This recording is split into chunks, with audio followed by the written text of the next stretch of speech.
In the midst of social distancing and business lockdowns, a freelance writer and a graphic artist bought a bus, converted it into a tiny home on wheels, and moved out of our 4-bedroom house. 1 year later, we downsized to a Chevy Express.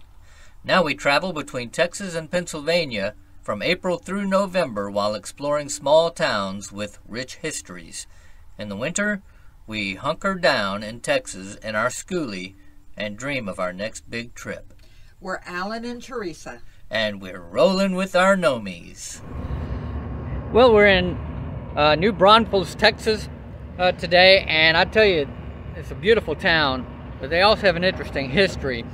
It was founded by Prince Carl of Solms-Braunfels, Germany, in 1844 when he brought hundreds of immigrants to Texas. Now, interestingly, they bought land in West Texas, but it was unsuitable for cultivation because, you know, it was dry. It's a desert. Inhabited by Indians, and so it was a wild frontier. So, in hasty need of land to call home, they relied on the advice of a stranger and bought 1,265 acres of land in an area known as Las Fontanas. It was named for the abundant natural springs bubbling to the surface right here in this area. The springs formed the Comal River, which flowed into the Guadalupe River, and those two rivers provided ample water and fertile soil for agriculture and industry. The prince named the settlement after his German home on Good Friday, March 21st, 1845.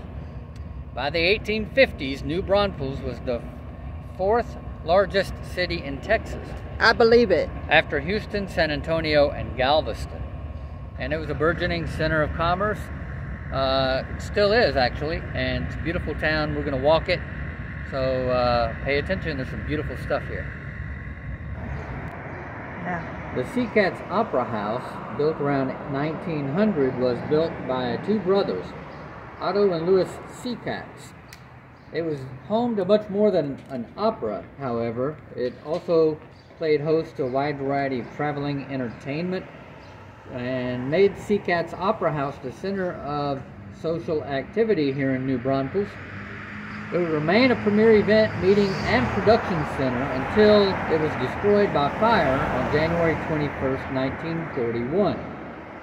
Over the years, it was rebuilt and utilized for commercial purposes, but it was 2004 when the Sea Cats Opera House underwent its first full renovation since the fire, and now it looks like it is a retail antique shop. They got ice cream. And they've got ice cream, homemade ice cream. Yep. Okay. Plumire Bakery was built in 1913. It's a nice two-story brick building that originally housed a bakery on the first floor and the living quarters for the Plumire family on the second floor. Now it's an art gallery. All right, so we're looking at the Jacob Schmidt building, built in 1922. It was built over the Phoenix Saloon, where alligators enjoyed an outdoor pool, where ladies drank beer in the garden shade, and where Willie Gebhardt's restaurant became the foundation of the Gebhardt chili empire. He produced the first chili powder in 1896, and in 1908 he canned the first chili con carne. Ha! I guess this is the home of chili for this area anyway. All right, so we're looking at the main plaza, fountain, and bandstand here in the center of New Braunfels. This is the main plaza. It was drawn into the original city plans in 1845. The fountain was added in 1895. It's behind the bandstand. You can't see it. Yeah, we'll see well, it. It's over here. Yeah, we'll get another shot of it from the other side. But it was built to celebrate the 50th anniversary of the founding of New Braunfels. So it was 1895. High curbs were integrated into the fountain design to keep citizens from using it to water their horses. Okay then. Bandstand was first called the Music Pavilion, and it was built in 1905 with public donations. Paved in 1918, the lanes around Main Plaza accommodated two-way traffic until they were changed to one-way in the 1950s. Huh. Okay then. The Schwarzen Wallfish Saloon was built in 1890. At this location, it was one of 17 saloons in early downtown New Braunfels. In 1924, the original wood frame building was replaced and housed the Herald Zeitung, the first English newspaper in town. Today, it is again a saloon called the Black Whale. It's a pub. The Black Whale Pub. That's a saloon. Right on. Alright, so we're looking at the Moreau House, built in 1854. It's a Texas German-style house built for Franz Moreau, who was a German consul with a fortune made in the post-Civil War cotton boom. The original house was constructed in 1845 and demolished in 1905. The current construction was built closer to the street. Now it's an office building. Okay, the Bruce House, built in 1870 in the Greek Revival style. It was a wedding gift from Franz Moreau to his daughter and son-in-law, Carl W. Bruce, a surveyor who would later become Texas Land Commissioner. Now it is an office building. Alright, so we're standing in front of the Faust Hotel, built in 1929 by Harvey P. Smith. It cost $120,343 and is one of the most historic inns in Texas. It was originally called Travelers Hotel, built by Walter Sipple in the Italian Renaissance Revival style. Harvey P. Smith was the architect out of San Antonio. And it's still called the Faust Hotel. I'm not sure when it picked up that name, since it started as Travelers Hotel, but pretty nice looking hotel. It is, although there's a window unit in every room. Yes. I'm not so sure that's a good thing. We're looking at the Walter Faust House, built in 1910. And you can see late Victorian Queen Anne style features. Built for Walter Faust, who was one of the founders of New Braunfels. The first Protestant church acquired the building in the 1950s and remodeled it in the 1980s to use it as a teaching facility. It is now known as the Heritage House. Okay. So this is the first Protestant church, built in 1875. The founders of New Braunfels held their first church service the first day they arrived here in their new home on Good Friday, March 21st, 1845. A year later, they built a log church right here on the site. Then, in 1875, the church of cut limestone was taken from the Landa Quarry and erected near the 1846 site. In the history room is a silver chalice presented to the congregation by Prince Carl at the first Mass in the New World. The twin chalice is in the Prince's family castle in Braunsfels, Germany. We will not be going in today. There is some type of event going on. Yeah, they've got some kind of event going on here today, so people are going in. We and won't out, be going to check out that history beautiful room. Church. It is absolutely gorgeous. The New Braunfels Social Club was built in 1910. German immigrant farmers and field workers joined together for social activities. Duck pin bowling became popular. The lanes for the bowling alley still exist today, but are now used as a dance floor. Other popular activities included billiards and card games, especially the card game called Skat, which is still played today at what is now known as the New Braunfels Elks Lodge. This is the Faust House, built in 1880. Originally a two-story home built by Senator Joseph Faust. In 1905, he had the third story added, along with the porches and bricks. After his death, the property was relocated to its current site to allow the Travelers Hotel to be built. The bricks had to be removed in order for the house to be rolled across the street on log rollers. Once relocated, the bricks were reapplied and the house became a private lodging as well as a doctor's office. The C.J. Ludovic building was built in 1929. It's been a furniture company since its construction by a local contractor. The building contains original pressed tin ceilings, maple strip floors, hand-painted tile entrance, wood staircase, and a hand-operated Otis freight elevator. Awesome. It's traffic. In 1860, the Cross building, the one on the right, the yellow with the yellow awning. The yellow awning features eclectic late Victorian features. From 1891 to 1902, it was a jewelry store. Then from 1912 to 1922, a print shop.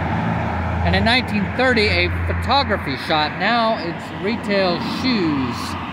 Next to that, on the left, is the Hoffman store. No, it's a coffee shop. Oh, well, their thing is, retail shops. My bad. It's a coffee shop. 57-year-old eyes don't read like they used to. Well, they might want to look again. Hoffman store. The one on the left here was built around 1890. It features a Victorian facade and constructed with tin over wood, made to resemble stone. It's been home to a jewelry store, newspaper office, and a photo shop. And I'm not sure what it is now, just some retail shop called the Southernist. Okay. Okay, the Stephen Klein House was built in 1846, one of the oldest structures in New Braunfels, built with rock-filled flatwork by one of the first commissioners of Comal County. And then next to that is Nagelin Bakery. There we go. Nagelin's Bakery, built in 1868. It's the oldest German bakery in Texas. Originally constructed of German clockwork, it was covered by beadboard and later covered with plaster to prevent further deterioration. Okay, we are looking at the Comal County Courthouse, built in 1898. It was designed by J. Riley Gordon, who was a prolific and controversial architect of Texas courthouses. Features beautiful Romanesque revival style architecture, including robust columns, arched doorways, and a working bell tower that marks the hour. And we heard that earlier. We did. They also offer free self-guided tours of the courthouse with museum quality displays and convenient links to smartphone videos. That's interesting. And there's that fountain that we saw earlier. Yeah. We didn't see, but we knew we it was didn't there. see, but we heard about, yeah. Hey, McAdoo's Seafood Company. Hey, there's those bells from the courthouse. Yeah, the courthouse bells. It was the New Braunfels Post Office, built in 1915. President Woodrow Wilson signed a law appropriating $50,000 to build a post office building in New Braunfels. Secretary of State William G. McAdoo custom ordered the building. Previously, various homes and businesses served the community as post offices. The new site served multiple purposes by renting businesses, offices, as well as the postal service, which meant it was a very busy place. Built in 1893, the Henne Hardware Store is the oldest running hardware business in Texas. Lewis Henne Jr. founded it in 1857 and expanded with the construction of this building. The two-story building was constructed by local contractor Christian Harry. It includes a full basement with a 46-foot deep well. Originally had wooden floors, pressed tin ceilings, and custom-made decorative fixtures that enhanced the interior and complemented the ornate Victorian-style exterior. The metal cornice was purchased from the Mesca Brothers Ironworks of St. Louis. The front facade was remodeled in 1910 and paid for by Winchester Arms. And I will tell you, the inside is just as cool today as it ever was. Yeah, we went in and bought batteries. Yeah. For the camera that don't work. Beautiful. And I'm guessing in 1910, they sold Winchester rifles. You think? Because Winchester Arms paid for the remodel. Yeah. All right. The Braunsfels Theater opened its doors in January 1942. Pearl Harbor had just been bombed and the United States was at war. There were several managers who I guess were acclaimed at the time. There were other theaters in operation, but this was a state-of-the-art theater and became very popular. And then there was that fire at the other theater, you know, that burned that down. So that made this one even more popular. So this is a historic artifact here in New Braunfels. And the railway depot is right next door. Right next door. All right, we're looking at the railroad depot here in New Braunfels, built in 1890. It was an active passenger and freight depot for the International and Great Northern Railroad until it was abandoned in 1982. Now it's owned by the city. The New Braunfels Historic Railroad and Modelers Society restored it and operates a museum here. Currently has a locomotive, a dining car, a boxcar, and a caboose on display. Well, that concludes our walk through historic New Braunfels. Thank you for coming along. Now we're heading over to Green. I think it's pronounced Green. It's G-R-U-N-E-N-E, which is a little suburb of New Braunfels, or just a little city right outside of the city here. So we're going to head over there and see you there. Alright, if I don't do this right, then I'm going to be on the bad side of my wife. So y'all bear with me and pray for me. But while you're doing that, don't forget, share us with your friends, like us if you like us if you don't, subscribe to the channel. It helps us out. God bless.